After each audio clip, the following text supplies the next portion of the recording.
마가 요한이 이 마가복음을 이제 쓰기 시작했을 때 그 당시의 시대적 상황은 기독교인에게 있어서는 당시의 로마의 네로 황제의 박해가 가장 심하게 이렇게 있을 때였습니다.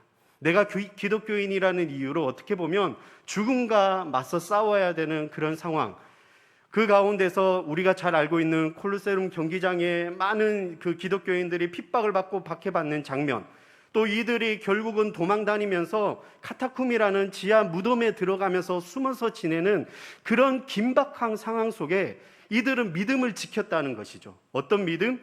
그래도 메시아이신 구세주가 우리 가운데 다시 오실 것이다.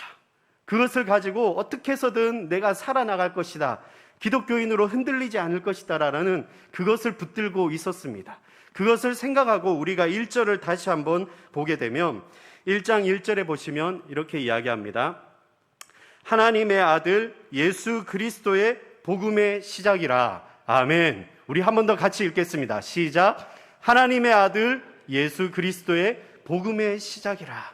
오늘 이 말씀을 계속 묵상하시면 예수님이 누구이신가? 하나님의 아들 예수 그리스도의 복음의 시작이라. 하나님의 아들, 예수님은 하나님의 아들이시고 그리스도 구원자이십니다. 그런데 그 구원자이신 예수님이 바로 이 복음의 시작이라라고 어떤 서론 거대한 누가 나오고 이런 것이 아니라 바로 예수님은 하나님의 아들이시고 그분이 복음의 시작이라라고 이야기를 하고 있습니다. 저와 우리 성도님들에게 동일하게 당시의 시대적 상황은 아니지만 오늘날도 동일하다고 생각합니다. 우리가 기독교인으로서 살아가는 이 땅 가운데 믿음을 지키기가 쉽지가 않아요. 많은 유혹들로부터 조금이나마 우리를 넘어뜨리려고 하고요. 병마로부터 싸워 이겨야 되고요. 어떤 관계나 아니면 공동체 안에서 내가 예수님을 믿는 사람입니다. 이것을 증거하기에는 예전과 다른 시선으로 바라볼 때도 있습니다. 하지만 분명한 사실은 내가 믿고 있는 예수님이 누구이신가? 누구이시라고 했죠? 하나님의 아들이십니다. 이것을 가지고 우리가 어떠한 환경이 내게 공경할지라도 우리가 분별력을 가지고 믿음으로 승리할 수 있다는 것을 꼭 기억하시길 축복합니다. 당시에 마가는 이러한 마음으로 지금 어떠한 위기에 처해져 있더라도 내가 믿는 예수님이 누구이신가? 그분은 하나님의 아들이시고 우리의 구원자이십니다. 이 고백을 가지고 복음이 무엇입니까? 헬라어로 유앙겔리온, 승리의 복음, 복된 소식, 예수님께서 이 땅을 통치하시고 어둠의 세력을 물리치시는 그 승리의 소식을 붙들고 우리가 믿음으로 승리하시길 축복합니다. 그래서 우리가 1절을 대할 때 이 기대감과 이 긴장감으로 우리가 마가복음을 읽어가는 것이죠. 근데 오늘 이제 2절에서부터 예수님이 등장하시기 전에 한 명을 꼭 소개하고 있습니다. 우리가 너무나 잘 아는 바로 세례 요한이죠. 세례 요한이 선지자로서 구약에서부터 언약의 그 약속의 말씀으로 내려오는 그 가운데 말씀을 이루는 가운데 두 가지의 말씀을 인용하고 있습니다. 우리 한번 3절 4절 같이 읽겠습니다. 시작. 광야에 외치는 자의 소리가 있어 너희는 주의 길을 준비하라.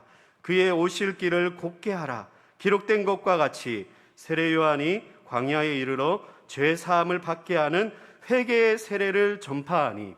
오늘 세례 요한이 광야에서 우리가 알고 있는 말라기서 이제 그 말씀과 이사야서 40장 3절의 말씀을 인용하고 있어요.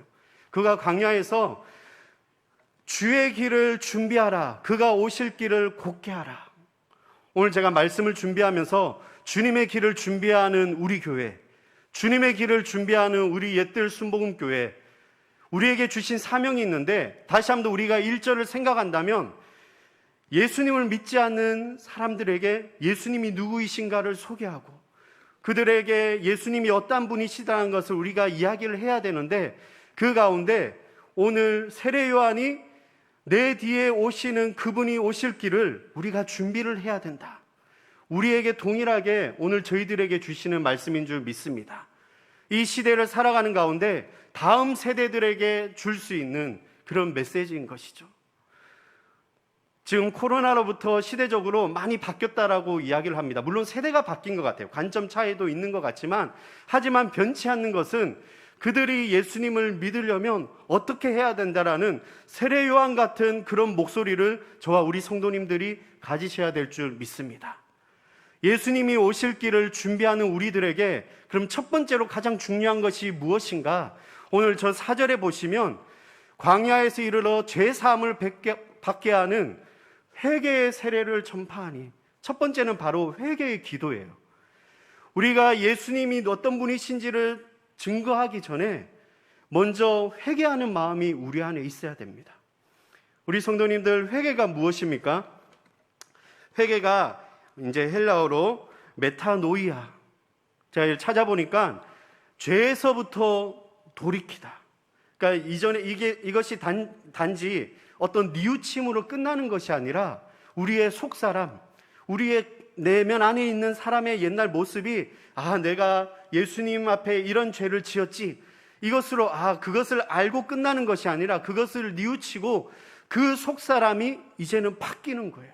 그래서 메타노이아면 돌이켜서 하나님의 품으로 다시 돌아오는 사람. 그래서 우리가 이 회개를 날마다 우리가 해야 되는 것이죠. 왜냐하면 저와 우리 성도님들은 이미 본질적으로 죄를 지을 수밖에 없는 그런 모습으로 태어났습니다. 하지만 그것을 다 알고 예수님께서 우리를 품어주시고 우리의 죄 사함을 받게 하시고 우리를 안아주시면서 우리를 용서하시는 그 은혜를 우리가 받았던 것이죠. 우리가 너무나 잘 아는 말씀이 한 군데 있습니다. 요한일서 1장 9절에 보시면 만일 우리가 우리 죄를 자백하면 그는 미쁘시고 의로우사 우리 죄를 사하시며 우리를 모든 불의에서 깨끗하게 하실 것이요. 더럽고 추한 우리의 모습이지만은 우리가 이것을 가지고 이 주님 앞에 나와서 주님, 나의 모습을 돌이켜 주시고 용서하여 주시옵소서, 이 회개의 기도로 시작할 때 우리 주님께서 들어주신다는 것입니다. 저와 우리 성도님들, 주의 길을, 오실 길을 예비하면서 준비하는 가운데 우리가 가져야 되는 첫 번째가 바로 회개라는 것입니다. 이 회개라는 것이 훈련이 필요한 것 같아요. 한 번으로 끝나는 것이 아니라 기도로 시작할 때 내가 이제 쭉 생각해 보는 것이죠. 하나님의 마음을 아프게 했던 것이 무엇인가? 하나님하고 멀어졌던 것이 무엇인가? 내 중심으로 생각했던 것이 아닌가? 남을 아프게 했던 나의 모습이 떠오르지 않는가? 그래서 우리가 삶의 성전 노트를 하지 않습니까? 그 가운데 보면 좀 어려운 부분인 그림자라는 부분이 있습니다. 나도 모르는 어느 순간에 내면 깊숙한 곳에 정말 드러내기 어려운 그런 모습들, 그 모습들이 이렇게 보인다면 그것으로 이런 모습이 있지, 이것으로 끝나는 것이 아니라 나의 속사람이 바뀌는 것이죠. 하나님하고 멀어졌던 사람이 이 회개를 통하여 하나님 품으로 더 가까이 다가가게 되는 것. 그리고 이것을 날마다 고백하시는 저와 우리 성도님들 되시길 축복합니다. 바로 광야에서 세례 요한이 이 회개의 세례, 물 세례를 베풀었습니다. 당시에 많은 사람들이 선지자로서 세례 요한을 따랐습니다. 그리고 그 가운데 저도 이제 오실 메시아를 기대하면서 저도 이제 기독교인이 되겠습니다. 그러면서 세례를 받는 것이에요. 강에서. 그러면서 이전의 모습을 지우고 새 사람이 되겠습니다. 근데 세례 요한이 베풀었던 이 침례에는 죄를 사하는 능력이 있는 것은 아니지요. 죄를 사할 수 있는 분은 누구이십니까? 예수님밖에 없으시죠.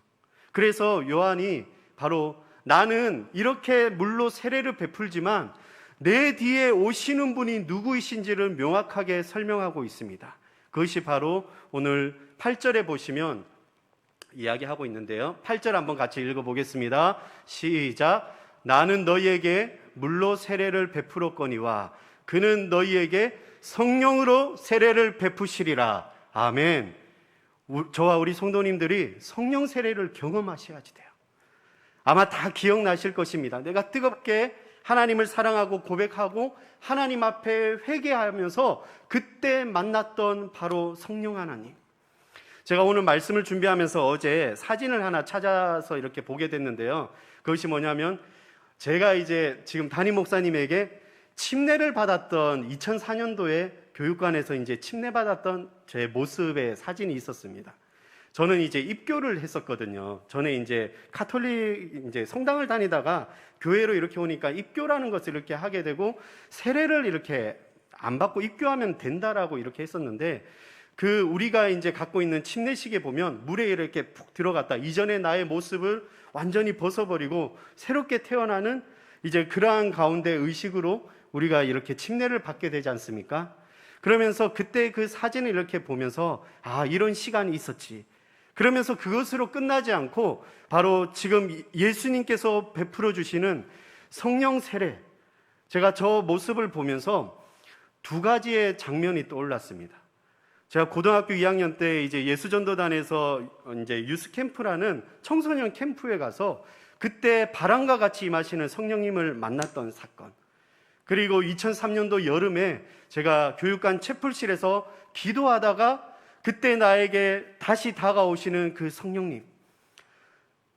우리가 알고 있는 성령 세례를 받게 되면 끊임없이 주님 앞에 다가가게 되고 회개하게 되고, 그때 저는 방언을 받았었는데요. 그 방언을 받고 하루 종일 기도하게 됩니다. 그리고 그 이후에 많은 사람들이 동일한 고백을 하죠.